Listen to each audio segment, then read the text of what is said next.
అందరికీ నమస్తే. కొద్దిసేపటి క్రితం పోచారం శ్రీనివాసరెడ్డి గారు కాంగ్రెస్ పార్టీలో చేరిండు. సరే, ఫిరాయింపులు ఇవన్నీ కూడా మామూలే, ఏ పార్టీలోకి వెళ్ళి ఎవరైనా ఫిరాయిస్తారు.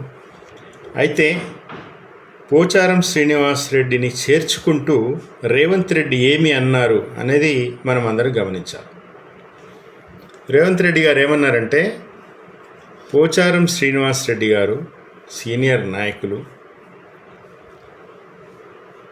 వ్యవసాయానికి సంబంధించి ఆయన కంట్రిబ్యూషన్ ఎంతో ఉన్నది, వ్యవసాయ రంగం బాగు కోసము ఆయన సలహాలు సూచనలు స్వీకరిస్తామని అన్నారు రేవంత్ రెడ్డి. గత 10 సంవత్సరాలలో వ్యవసాయ మంత్రిగా పనిచేసింది పోచారం శ్రీనివాసరెడ్డి గారు. కేసీఆర్ గారి క్యాబినెట్లో స్పీకర్గా చేసిండ్రు, వ్యవసాయ మంత్రిగా చేసిండ్రు. గత 10 సంవత్సరాల్లో తెలంగాణలో వ్యవసాయము స్వతంత్రం వచ్చిన తర్వాత ఎన్నడూ కని విని ఎరుగని రీతిలో అభివృద్ధి చెందింది. ముఖ్యమంత్రి గారు వ్యవసాయము అభివృద్ధి గురించి మాట్లాడి దాన్ని అక్నాలెడ్జ్ చేసిన దానికి స్వాగతిస్తూ ఉన్నాం. ఎందుకంటే అది తెలంగాణ తీసుకొచ్చిన బీఆర్ఎస్ పార్టీ వ్యవసాయాన్ని కొత్త పుంతలు తొక్కించింది. 24 గంటల కరెంటు ద్వారా, నీళ్ల ద్వారా, రైతు బంధు ద్వారా వ్యవసాయానికి సంబంధించిన అన్ని అవసరాలు, పంట కొనుగోలు సహా అన్ని అవసరాలు తీర్చడం వల్ల వ్యవసాయము ఇబ్బడి ముబ్బడిగా ధాన్యము పండింది. తెలంగాణలో ఎగుమతులు చేసే స్థాయికి తెలంగాణ చేరుకున్నది. ఈ ఘనత బీఆర్ఎస్ పాలనది. ముఖ్యమంత్రి కేసీఆర్ గారి వ్యవసాయానికి సంబంధించిన విజన్ ఇచ్చిన ఫలితం అది. పోచారం శ్రీనివాసరెడ్డి గారు వ్యవసాయ మంత్రిగా ఉండి ఆ సక్సెస్ స్టోరీలో ఆయన భాగమైండ్రు. అది రేవంత్ రెడ్డి గారు ఈరోజు అక్నాలెడ్జ్ చేసిండ్రు. మరి అన్నీ అంత బాగా చేసినప్పుడు పోచారం శ్రీనివాసరెడ్డి గారు ఎందుకు పోవాలి? ఇది అసలు పాయింట్. ఈ వీడియో ఇప్పుడు లైవ్లో చూస్తున్న వాళ్ళు కావచ్చు, తర్వాత అయినా కూడా అడుగుతారు, మరి అందరూ జంప్ చేస్తలేరా, ఈయన ఒక్కడే చేసిండా, మీరు కూడా పార్టీలు మారలేదా అని అడుగుతారు. పార్టీలు మారడము మారకపోవడము అనేది పెద్ద విషయం కాదు. అయితే ఏ సందర్భంలో మారిండ్రు, ఏ ప్రయోజనాలు ఆశించి మారిండ్రు అనేది చాలా ముఖ్యం. పోచారం శ్రీనివాసరెడ్డి గారిని విపరీతంగా గౌరవించారు కేసీఆర్ గారు. ఇంతకుముందు కె కేశవరావు గారు ఎట్లయితే గౌరవించిండ్రో ఆయన కూడా వెళ్ళిపోయిండ్రు. ఆయన సెక్రటరీ జనరల్గా పక్కన కూర్చోబెట్టుకున్నారు కేసీఆర్ గారు. అట్లా పోచారం శ్రీనివాసరెడ్డి గారిని కూడా గౌరవించిండ్రు. తమరు తప్ప మీరు అని కూడా అన్నారు కేసీఆర్ గారు పోచారం శ్రీనివాసరెడ్డి గారిని. ప్రైవేట్లో కూడా నేను సాక్ష్యం దానికి. ఒకరోజు రాజ్భవన్ నుంచి పోతా ఉంటే పోచారం శ్రీనివాసరెడ్డి గారిని తమరు రండి నాతో పాటు అని తమరు తప్ప మాట్లాడరు. ప్రైవేట్లో కూడా అంతటి గౌరవం ఇచ్చిండ్రు. పెద్ద మనిషికి పదవులు ఇచ్చిండ్రు, మళ్ళీ ఎమ్మెల్యే టికెట్ ఇచ్చిండ్రు, వాళ్ళ కొడుకులకు పదవులు ఇచ్చిండ్రు.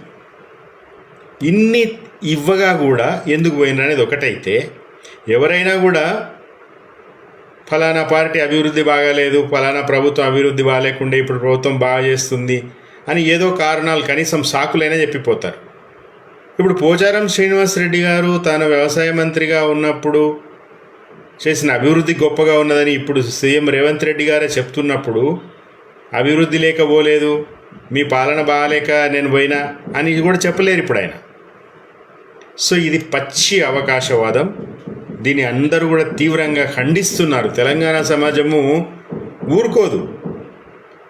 రాజకీయ పార్టీల్లో ఈ ఫిరాయింపులు, అవినీతులు, మోసాలు, కుట్రలు ఇవన్నీ ఉండడం సహజమైనప్పటికీ కూడా జనాలు గమనిస్తారు. మొన్న బీఆర్ఎస్ పార్టీ ద్వారా అన్ని పదవులు, అధికారాలు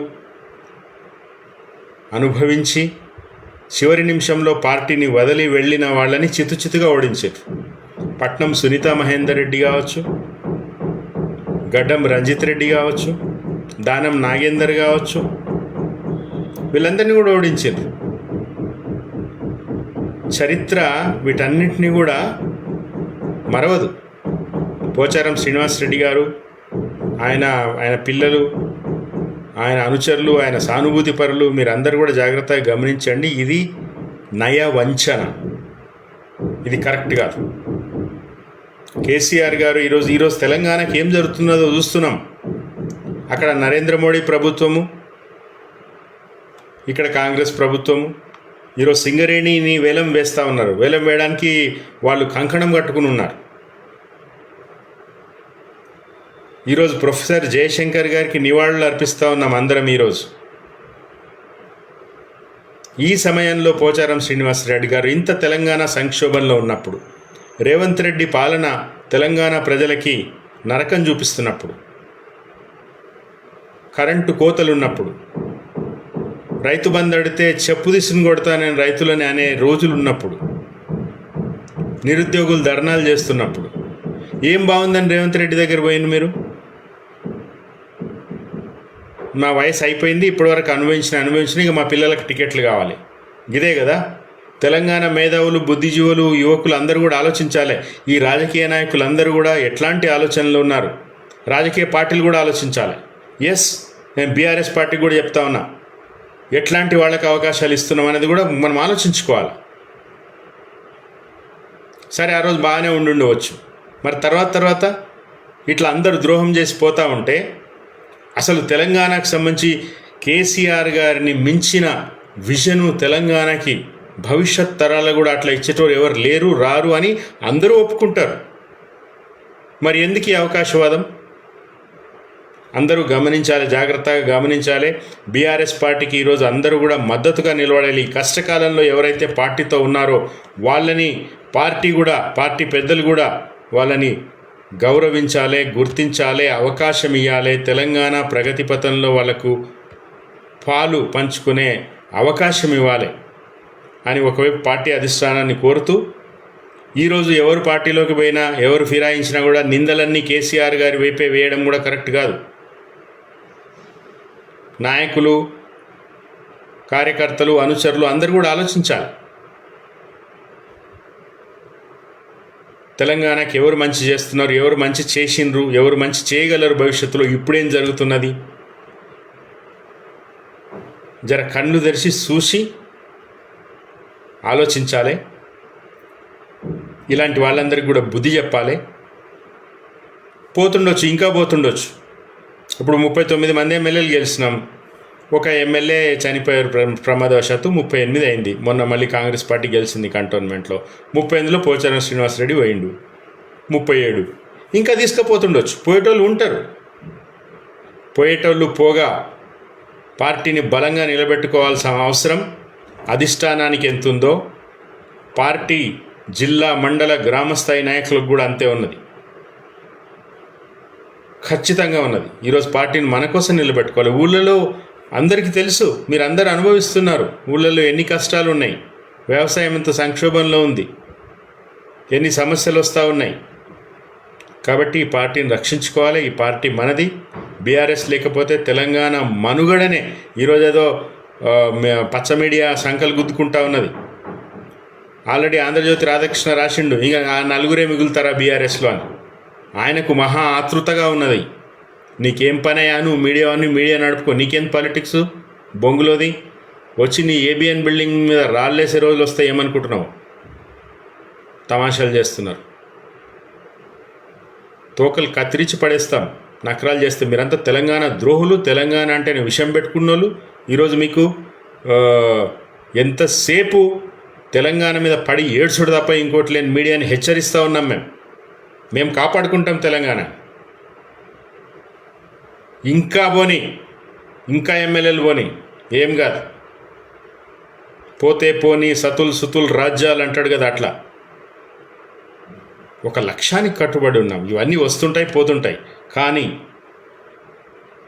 పార్టీలు ఫిరాయించేవాళ్ళు, అన్యాయంగా పార్టీలు ఫిరాయించేవాళ్ళు,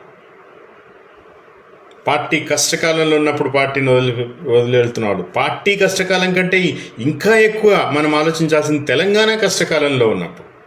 పార్టీని బలహీనపరిచే శక్తులకి లొంగిపోయేవాళ్ళు. ఖబర్దారని హెచ్చరిస్తాను. ఖచ్చితంగా బీఆర్ఎస్ని నిలుపుకుంటాం. ఖచ్చితంగా తెలంగాణ ప్రగతి పథంలో మళ్ళా కూడా 2028లో మళ్ళీ బీఆర్ఎస్ అధికారంలోకి వస్తుంది. ఇవన్నీ చిన్న విషయాలు. అధికారం రావడం, అధికారం పోవడం, అధికారంలో వచ్చి ఏం చేస్తున్నాం అనేది చాలా ముఖ్యం. ఈరోజు ప్రతిపక్షంలో ఉండి కూడా గట్టిగా పనిచేస్తున్నాం. ఎస్, గర్వంగా చెప్పుకుంటాం. కేసీఆర్ గారు ఎట్లెట్లా నడుస్తూ ఉన్నాడో అట్లట్లా నీళ్లు వారిన రోజులు చూసినాం. ప్రతిపక్ష నాయకుడిగా ఆయన ప్రజల గొంతుగా ఈరోజు నిలబడతా ఉన్నాం. వీటన్నిటికీ భయపడేది లేదు.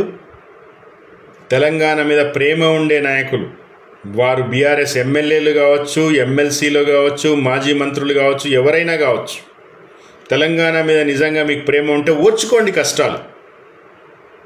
75 ఏళ్ళుగా కష్టాలు పడ్డాం. ఇప్పుడు సొంత రాష్ట్రం వచ్చింది. మొన్నటి వరకు అభివృద్ధి, సంక్షేమం, ఆత్మగౌరవంలో దేశంలో నంబర్ 1 స్థాయిలో నిలబడ్డాం. ఈరోజు మళ్ళీ 100 సంవత్సరాలు వెనక్కి పోతే ఆ తిరోగమనంలో మీరు భాగస్వాములు అవుతారా? ఇంకా ఏమన్నా అటు ఇటు గోడ మీద పిల్లుల్లాగా ఉండేవాళ్ళు ఆలోచించుకోవాలా. మీ భవిష్యత్ అంధకారమవుతుంది.